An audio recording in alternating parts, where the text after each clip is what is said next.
What's up everybody, this is Reese here from C-Manga and welcome to my review of Fairy Tail Chapter 459, Weakness. Alright, I'm gonna come out and say it for this chapter. What the fuck happened with Brandish? Are you serious?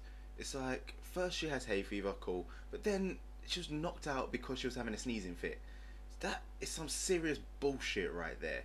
You know, I guess kind of the only saving grace is just the fact that, you know, she's going to be interrogated, so that means we actually will find out about her connection with Lucy's mother in, I don't know, a more kind of civilized manner instead of kind of being a weird flashback in the middle of a fight.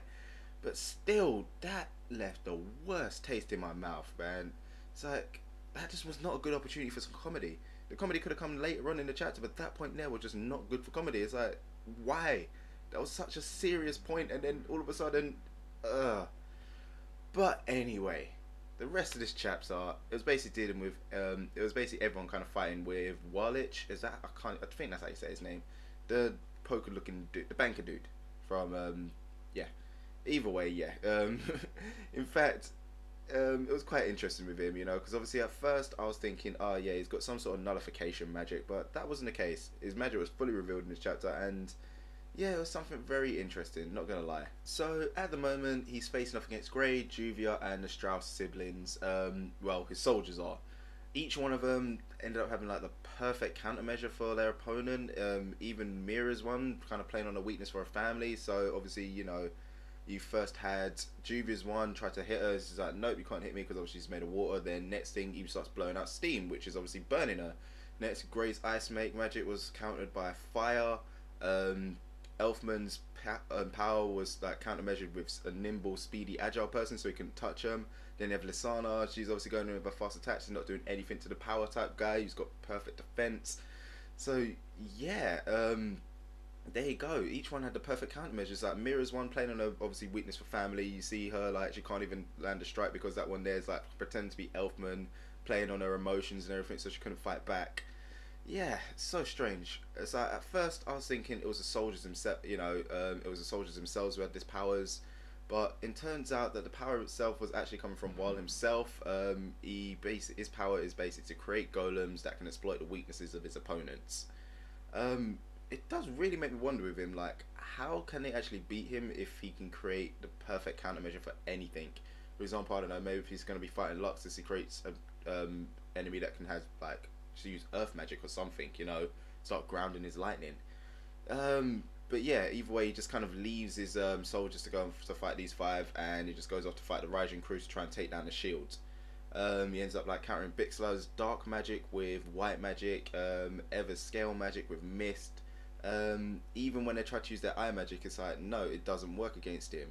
So that kind of led into the craziest reveal yet. He's actually a machine, a Machina as they call it. So basically he's a machine that can use magic. What the heck right there. Now that is probably the most interesting thing I've seen yet. A sentient machine. I know obviously, like, you know, the world of Fairy Tail has all these kind of crazy magical items. You've got obviously like the vehicles you pump magic in to make go faster and stuff. You've got magic animals. It's like, look at it, exceed for God's sake. But my question is, where did he come from? You know, it's like, did Zeref end up creating him, or is he a resident of Aeolus? You know, I'm kind of thinking that maybe that's the case. It kind of makes a bit more sense, because obviously, I mean, you know, they could have created him on Aeolus for the sole purpose of being able to store magic, and then this is kind of like a side effect of the experiment. He ended up becoming sentient, end up being able to manipulate the magic himself. I don't know. It's something crazy like that. But I digress. As things were basically looking bleak, you got Ichi, he comes in to rescue them using his lightning perfume to immobilize the enemy, seeing how the lightning actually works on machines. And not gonna lie, when I first started seeing the lightning, I was thinking it was gonna be Luxus, you know, because obviously, you know, Luxus uses lightning.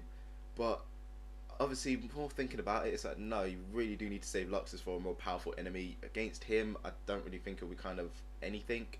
But I guess it does kind of raise more hope now that Ichi is there, that yeah, the rest of like the other guilds are going to come. You've got probably Blue Pegasus going to come back him up, because Ichi himself, he's not exactly the most powerful mage there, you know. Every time he's always being used for comedy. You see him like start off doing something really cool and then he'll just get one-shotted, slapped away, and then it's like, oh god, it's so funny. You know, just weird stuff like that. It's like even at the bath, you know, he was the one who was naked, so comedy moment. He's kind of more of a comedy character. I can't really see him being like serious to be able to take someone out. But I guess we'll kind of see how this battle is going to progress. Personally, I'm thinking he's going to obviously like, you know, turn up with saves these lot for a little while. He holds them off for a bit, and then someone else is going to come in and save him. You know what? Probably Luxus, you know, because the whole this lightning perfume thing. I'm kind of thinking maybe it's something that's going to just hold him off for a bit. You know, it's just like an introduction to say, oh, so lightning does really work. It's like, well, you've seen that little bit of lightning. How's about some real lightning? And Luxus comes in, just takes him out in an instant. Something silly like that. But yeah, that right there is a chapter in a nutshell. And overall, I was slightly disappointed. And it's mainly the Brandish stuff. It really did leave a really horrible, horrible taste in my mouth. I was just hoping for a big battle between them two, something proper serious, but for it to just go down so stupidly like that, it just wasn't the right moment for that type of thing, you know, it just wasn't the right thing. But, you know, next chapter's obviously out, this is double chapter this week, so let's see what the next chapter has in store. So yeah, that about ends it from me for this chapter, guys. You know, you just think to do at the end of these. Let me know what you thought about this chapter in the comment section below. Were you happy with it? Did you like the Brandish bit? Let me know in the comment section. And as usual, don't forget to check out other things to do on the channel. So I'll see you next time.